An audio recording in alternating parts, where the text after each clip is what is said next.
Praise the lord. దేవుని పేరిట మీ అందరికీ వందనాలు. కొంతమంది ఉంటారండి, ఇక నువ్వు వింతే, నీ తలరాత ఇంతే, నీ బ్రతుకు మారదు, నీ జీవితంలో ఎటువంటి మంచి జరగదు, ఇక నువ్వెందుకు అన్నట్లు దిగజార్చే మాటలు మాట్లాడుతూ ఉంటారు.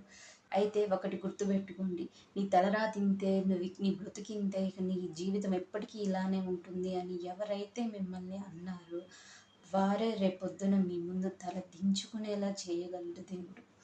మనం జీవం గల దేవుణ్ణి నమ్ముకున్నామండి. సర్వశక్తి గల దేవుణ్ణి మనం నమ్ముకుంది. ఎవరో చెప్పారని చెప్పేసి మన జీవితాలు వాళ్ళు చెప్పినట్లు ఎందుకుంటే, మనకి ఎన్నో వాగ్దానాలు ఇచ్చాడు దేవుడు. మనం నమ్మినట్లయితే బైబిల్లో వాగ్దానాలన్నీ మనవే. విశ్వసించిన వాడు కలవరపడడు. నువ్వు ఏదైతే నమ్ముతావో అదే నీ జీవితంలో జరుగుతుంది. ఆ వాగ్దానాలన్నీ నువ్వు ఇచ్చినవే కదా యేసయ్య. నా జీవితంలో ఈ వాగ్దానాన్ని నువ్వు స్థిరపరచు, నా జీవితంలో ఈ వాగ్దానాన్ని నువ్వు నాకు నెరవేర్చు అని నువ్వు కనుక నమ్మి ప్రార్థన చేయగలిగినట్లయితే ఆ బైబిల్లో ఉన్న వాగ్దానాలన్నీ నీ జీవితంలో నెరవేరుతాయి.